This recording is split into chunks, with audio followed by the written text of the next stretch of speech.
জয় শ্রীকৃষ্ণ। রাধে রাধে। জয় মা কালী। বন্ধুরা, আপনাদের স্বাগত জানাই আমাদের ধর্মতত্ত্ব তথা সনাতন ধর্ম বিষয়ক ইউটিউব চ্যানেলে। আশা করি আপনারা সকলেই ভালো আছেন ও সুস্থ আছেন। তো 2026 সালের 12টি অমাবস্যার মধ্যে একটি অত্যন্ত গুরুত্বপূর্ণ অমাবস্যা হল ফলহারিণী অমাবস্যা। জ্যৈষ্ঠ মাসের অমাবস্যা তিথিতে দেবী কালী পূজিত হন ফলহারিণী কালী নামে। এই ফলহারিণী অমাবস্যা তিথিতে শ্রী রামকৃষ্ণ মা শারদাকে দশমহাবিদ্যার অন্যতম দেবী ষোড়শী রূপে পুজো করেছিলেন। এই দিনে অর্থাৎ এই অমাবস্যায় মায়ের কাছে শুধুমাত্র এই একটি ফল নিবেদনের মাধ্যমে পূরণ হবে আপনার সকল মনের ইচ্ছা। তাই এই ফলহারিণী অমাবস্যার দিন অবশ্যই মায়ের কাছে নিবেদন করুন এই একটি ফল। আপনি উপবাস রাখলেও ফল নিবেদন করতে পারবেন, আবার উপবাস না রাখলেও নিবেদন করতে পারবেন এই একটি ফল। কিন্তু ফল নিবেদনের জন্য সঠিক দিন ও সঠিক সময় জেনে নেওয়া অত্যন্ত জরুরি। তাই প্রথমে ফলহারিণী অমাবস্যার সঠিক দিন ও সময় জেনে নিন। এবারের অর্থাৎ 2026 সালের ফলহারিণী অমাবস্যা পালন করতে হবে 16ই মে, বাংলা পহেলা জ্যৈষ্ঠ শনিবার দিন। অমাবস্যা তিথি শুরু হবে 15ই মে 2026, বাংলা 31 বৈশাখ শুক্রবার রাত 4:02 এবং অমাবস্যা তিথি সমাপ্ত হবে পরের দিন অর্থাৎ 16ই মে 2026, বাংলা পহেলা জ্যৈষ্ঠ শনিবার রাত 1:51। অতএব উদয়া তিথি অনুসারে 16ই মে শনিবার ফলহারিণী অমাবস্যা পালন করতে হবে। মায়ের পূজা অর্চনা ও তার আরাধনা করতে হবে। আর এই দিনে আপনারা মায়ের কাছে ফলটি নিবেদন করতে পারবেন। কোন ফল নিবেদন করবেন আপনারা সেটা জানার আগে জেনে নিন কেন এই ফলহারিণী কালী পুজো করা হয় যুগ যুগ ধরে। ফলহারিণী শব্দের অর্থ হলো ফল হরণকারী, অর্থাৎ অশুভ ফল হরণ করেন যিনি। সমস্ত দেবদেবীর আরাধনায় কিছু না কিছু শুভ ফল লাভ হয়, এরই সঙ্গে নাশ হয় অশুভ শক্তির। জ্যৈষ্ঠ মাসের অমাবস্যা তিথিতে দেবী কালী পূজিত হন ফলহারিণী কালী নামে। ধর্মীয় বিশ্বাস অনুসারে এই তিথিতে দেবীর পুজো আরাধনায় অশুভ কর্মফল নাশ হয় এবং শুভ ফল প্রাপ্ত হয়। মানুষ তার সারা জীবনব্যাপী নানা ধরনের কর্ম করে থাকেন, কিন্তু মনে করা হয় এই কর্মসমূহের ফল দান করে থাকেন দেবী। তিনি সমস্ত কিছুর পেছনে অবস্থান করেন। তিনি শক্তি, তিনি জ্ঞান, তিনি ইচ্ছা, তিনি সর্বশক্তি রূপে বিরাজ করেন। যেমন কার্তিক মাসে দক্ষিণাকালীর পুজো করা হয়, তাতে ভক্তদের সার্বিক কল্যাণ হয়। ঠিক একইভাবে জ্যৈষ্ঠ মাসের অমাবস্যা তিথিতে যদি মা কালীর পুজো অর্চনা করা যায় তাহলে সকল বিদ্যা, কর্ম, সেই সঙ্গে অর্থ ও ভাগ্যের উন্নতি ঘটে। প্রেম এবং প্রণয় সংক্রান্ত বাধা দূর হয় এবং দাম্পত্য সাংসারিক জীবনে সুখ শান্তি বিরাজ করে। তাই মা কালী হলেন জীবের সকল কর্মের ফল প্রদানকারী দেবী এবং কর্ম অনুসারে তিনি ফল প্রদান করে থাকেন। তিনি নিজের মধ্যে সমস্ত কর্মফলকে ধারণ করেন। তিনি হলেন মাতৃরূপা মহাশক্তি। তিনি প্রসন্ন হলে জীবের দুঃখ দুর্দশা থেকে মুক্তি মেলে, সেই সঙ্গে শারীরিক, মানসিক, নৈতিক ও আধ্যাত্মিক শক্তিরও বিকাশ ঘটে। কথিত আছে যে রামকৃষ্ণদেব ফলহারিণী কালী পুজোর দিনেই তার স্ত্রী সারদা দেবীকে পুজো করেছিলেন জগতের কল্যাণের জন্য।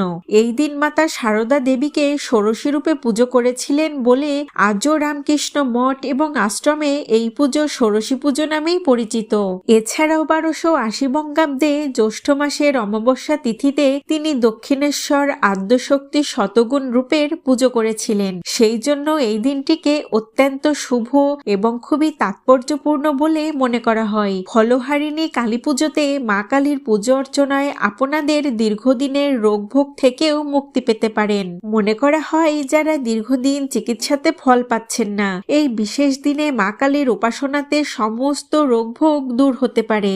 এই বিশেষ দিনের কালী পুজোতে কালো জাদু বা তন্ত্রের অশুভ প্রভাব থেকেও মুক্তি পেতে পারেন, অশুভ আত্মা থেকে মুক্তি পেতে পারেন। মা কালী তার ভক্তদের অবশ্যই রক্ষা করবেন। মা কালীকে প্রসন্ন করতে পারলে আপনার ঋণ থেকে আপনি মুক্তি পেতে পারেন, এমনকি ব্যবসা সংক্রান্ত বিভিন্ন সমস্যা থেকেও মুক্তি পেতে পারেন এই বিশেষ কালী পুজোতে। জীবন সঙ্গী বা সঙ্গিনীর সঙ্গে মনোমালিন্য হলেও এই কালী কালী পুজোতে আপনার মনস্কামনা পূরণ হবে এবং আপনার জীবনসঙ্গী বা সঙ্গিনীর সঙ্গে সুসম্পর্ক বজায় থাকবে। মা কালীর উপাসনাতে আপনার বেকারত্ব, ক্যারিয়ার এবং শিক্ষা সংক্রান্ত অসফলতাও দূর হবে। ব্যবসায় অর্থলাভ, চাকরির পদোন্নতি সংক্রান্ত বিষয়ে শুভফল আসবে। তাছাড়াও শনি রাহুর মহাদশা চলতে থাকলে বা অন্তর্দশা চলতে থাকলে শনির সাড়ে সতী, শনির ঢাইয়া ইত্যাদি থেকে মুক্তি পেতে অবশ্যই মা কালীর পুজো অর্চনা করুন এই বিশেষ অমাবস্যা তিথিতে। এমনকি পিতৃদোষ ও কালসর্প দোষ থেকেও মুক্তি পেতে আপনারা অবশ্যই এই ফলহারিণী কালী পুজোতে সম্পূর্ণ উপবাস থেকে পূজা অর্চনা করলে শুভ ফল পাবেন। মা কালীর সাধনা করলে মনের কষ্ট, ভয় দূর হবে। সেই সাথে ফিরবে ধন, বৈভব এবং সম্পদ। পারিবারিক এবং মানসিক শান্তি পাবেন মা কালীর আরাধনাতে। তাই মা কালীকে সন্তুষ্ট করতে ও তাকে প্রসন্ন করতে অবশ্যই ফলহারিণী অমাবস্যার দিনটিতে মা কালীর পূজা অর্চনা করুন, তার আরাধনা করুন ও তার সাধনা করুন। তাহলেই আপনার সকল মনোবাঞ্ছা পূর্ণ করবেন মা। এই দিনে শ্রী রামকৃষ্ণ তার মোক্ষপ্রাপ্তির জন্য বিশেষ নিয়মে পুজো করলেও এই দিনটিতে প্রায় অনেকেই নানাবিধ মৌসুমী ফল দিয়ে মা কালীর পুজো অর্চনা করে থাকেন।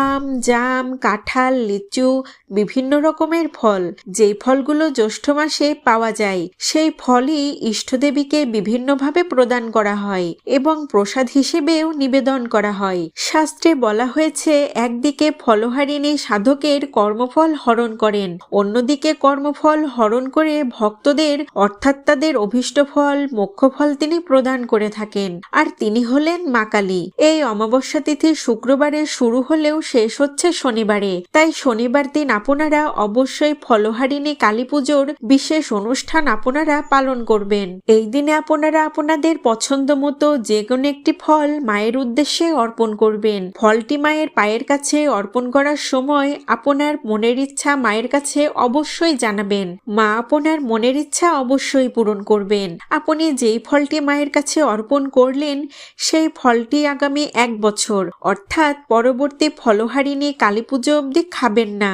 এই ফলটি পাকা বা কাঁচা কোনো অবস্থাতেই খাবেন না। এইটুকু নিয়ম যদি মানতে পারেন বন্ধুরা, তবে মা আপনার মনের ইচ্ছা নিশ্চিত পূরণ করবেন। পুজোর সময় 16টি কলা, 5টি ফল, ফুল, ক্ষীরের মিষ্টি, বস্ত্র, দক্ষিণা সহ যে কোনো কালী মন্দিরে পুজো দিলে ভালো ফল লাভ হয়। যে সকল ব্যক্তিরা আর্থিক কষ্টে ভুগছেন তারা এই দিনে আর্থিক কষ্ট দূর করতে চাইলে মা কালীর মন্দিরে ক্ষীর বা ক্ষীরের মিষ্টি দিয়েও পুজো দিতে পারেন। এই পুজো করলে আপনার আর্থিক কষ্ট দূর হবে। এছাড়াও বিদ্যা, কর্ম ও অর্থভাগ্যের উন্নতি হবে। দাম্পত্য ও সাংসারিক জীবনেও সুখ শান্তি আসবে। আপনার মনের ইচ্ছে পূরণের জন্য যেই ফলটি মায়ের শ্রীচরণে নিবেদন করলেন সেই ফলটি অবশ্যই আগামী 1 বছর খাবেন না। বন্ধুরা মনে রাখবেন, আমাদের সকল কর্মের ফলদান করেন দেবী কালিকা। আপনি যেমন কর্ম করবেন মা আপনাকে ঠিক তেমন কর্মফলই প্রদান করবেন। তিনি সমস্ত শক্তি, জ্ঞান, ইচ্ছা এবং কর্মশক্তি রূপে বিরাজিতা। তাই বন্ধুরা এই দিনে উপবাস করে মায়ের আরাধনা করুন এই অমাবস্যা তিথি চলাকালীন। তাহলে আপনার মনের ইচ্ছা মা স্বয়ং পূরণ করবেন। আপনার জীবনের সকল সমস্যা কেটে যাবে। তো বন্ধুরা এই ছিল আমাদের আজকের ভিডিওটি আপনাদের কেমন লাগলো তা কমেন্ট করে আমাদের অবশ্যই জানাবেন। ভিডিওটি ভালো লাগলে অবশ্যই একটি লাইক ও একটি কমেন্ট করতে ভুলবেন না। ভিডিও সম্পর্কে যে কোনো মতামত আমাদেরকে অবশ্যই জানাবেন কমেন্টের মাধ্যমে, কারণ আপনার একটি লাইক ও একটি কমেন্ট আমাদেরকে নতুন নতুন কাজের অনুপ্রেরণা জাগায়, আমরা উৎসাহিত হই। আর যে সকল বন্ধুরা এখন আমাদের চ্যানেলটিকে সাবস্ক্রাইব করেননি তাদেরকে অনুরোধ করব অবশ্যই আমাদের চ্যানেলটিকে সাবস্ক্রাইব করবেন এবং সাবস্ক্রাইব করে পাশে থাকা নোটিফিকেশন বেল আইকনটি অবশ্যই প্রেস করে রাখবেন। এতে করে আমি যখনই নতুন কোনো ভিডিও পোস্ট করব তা সবার আগে চলে যাবে আপনার কাছে। আর আপনি এরকম ধর্মীয় বিভিন্ন রকম তথ্য খুব সহজেই জানতে পারবেন আমাদের চ্যানেলের মাধ্যমে। সকলে নিয়মিত অবশ্যই ভগবানের নাম কীর্তন করবেন, তার আরাধনা করবেন ও প্রার্থনা করবেন। তো বন্ধুরা আজ এখানেই শেষ করছি। সবাই ভালো থাকবেন ও সুস্থ থাকবেন। জয় শ্রীকৃষ্ণ। জয় মা কালী।